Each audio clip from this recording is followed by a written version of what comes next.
तर दिंडोरीमधील अपघाताची घटना दुर्दैवी आहे। 9 जणांचा त्यामध्ये मृत्यू झालेला आहे। विहीर मालकाने देखील ही प्रतिक्रिया दिली आहे। विहिरीला लावलेल्या जाळ्या चोरल्यात असं देखील विहीर मालकाने सांगितलेलं आहे।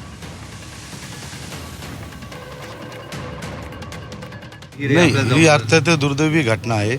सगळ्यांना हळहळ करून गेलेली घटना आहे साहेब।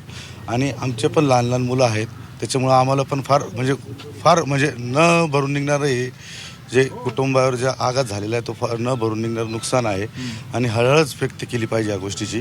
आणि साहेब ही विहीर ही 1972चा जो दुष्काळ होता तेव्हापासून ही विहीर इथे आहे आणि हा आजूबाजूच्या लोकांचं जवळजवळ आता एक 5-6 वर्षापूर्वी जो दुष्काळ पडलेला होता, पाण्याची कमतरता होती, तर पूर्ण गावानी टँकरनी पाणी पूर्ण गावात ह्याच विहिरीनी पुरवलेलं आहे साहेब। म्हणजे ही विहीर काय आत्ता खणलेली नाही किंवा ही फार म्हणजे जवळजवळ 50-60 एक वर्षापूर्वीची विहीर आहे।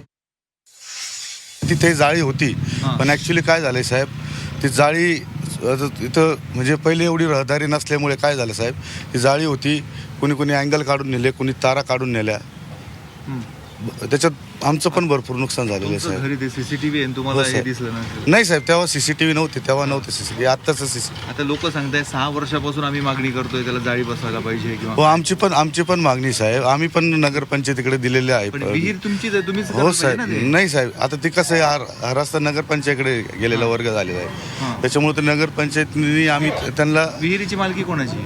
विहिरीची मालकी कोणाची? विहिरीची आमची साहेब। आणि हो मान्य ना, विहिरीची जर मालकी तुमची आहे तर ती नगरपंचायतीची काय जबाबदारी? तुमचीच जबाबदारी आहे ना, तिथे काहीतरी कथडा केलेलं आहे साहेब। आम्ही नाही केला असं नाही, तिथं बोर्ड पण होता पण तो पडून गेलेला आहे साहेब, निघून गेलेला होता।